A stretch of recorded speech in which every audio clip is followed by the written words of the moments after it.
Advertising to beards.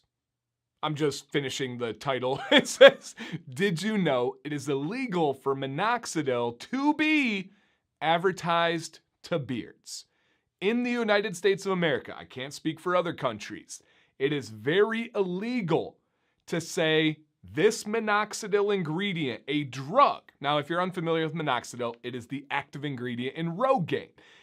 It is illegal to say that this ingredient, minoxidil, is for anything beard or facial hair related. Meaning, beard oil cannot have minoxidil as an ingredient in it advertising towards the beards. You may not do a beard growth product that has minoxidil. This is illegal on two different sides of the fence. One, the more serious side, being the FDA. Minoxidil is legal by the FDA for advertising, for testing, for use on the scalp, the skin beneath the head hair. And that is very serious. You cannot translate that legality to here, and it is something that is pretty crystal clear. Now, the reason why that is such a serious thing, and there's a lot of stuff in the beard world that's kind of a gray area, and it's like, yeah, that's probably illegal, but it's never been prosecuted. Yeah, that's going into some gray area, but it's never really happened.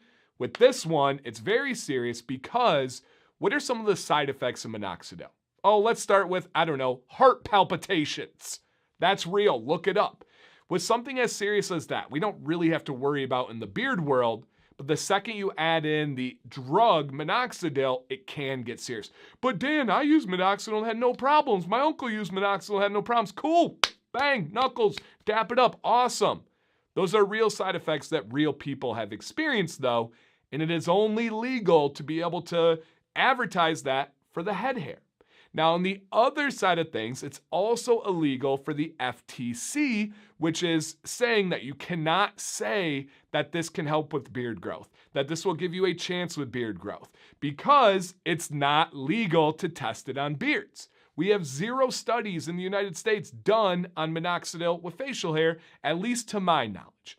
All of this is my understanding, my observations, and also my lawyer's observations and understandings as we looked at this. And this is not a shot at anybody. Genuinely don't care, don't know what's going on. Any companies that I know are not doing this. There aren't companies that I'm looking at being like, oh, they're doing this, get them. I had people ask me all the time saying things like, hey, you do stuff with beard growth oils, why don't companies put in minoxidil? Why don't you advertise this? And then once in a great while, somebody will send me a link to a company I've never heard of and will say, hey, they're saying this minoxidil beard oil will make your beard grow.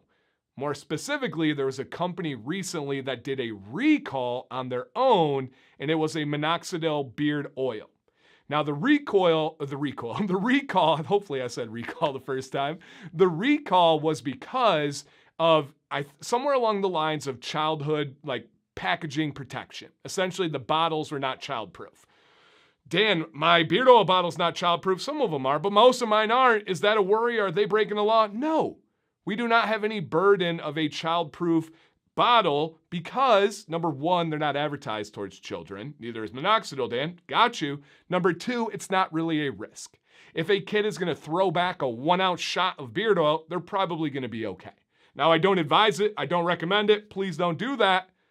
But it's not something we have to worry about pumping their stomach in the hospital and stuff. If they throw back a bottle of minoxidil, I don't know enough to say, but I'm sure as heck not letting my kids do that. So the company recalled that product and said it was because of the childproof aspect. But for me, knowing the legality aspect, that seems like it might be a way to kind of get out of those legal ramifications to say, hey, before people come at us, we're going to get rid of our products and do it in like a safe way and say, hey, we're recalling it because of this reason. I would imagine that would take any kind of like legal burden off of their plate, but I don't know enough to speak on that. But I just wanted to make this video to kind of wrap this short one up because I thought that was interesting. And until, I don't know, several months ago, I did not know this. You cannot advertise minoxidil to beards. So to conclude, what are your thoughts? What goes through your mind when you hear this for the first time? What is your experience with minoxidil if you've tried it? What are your thoughts on it if you haven't tried it? Anything about the legal side of things? I don't know. This is just how my brain works and how I find things interesting. And I know I'm not the only one. Probably not gonna be the biggest video out there, but some of you will find it interesting that you learned something and at the very least had some food for thought. Thank you guys for watching today. My name's Dan C. Bearded. If you haven't, consider the thumbs up. Consider subscribing. I love beard stuff.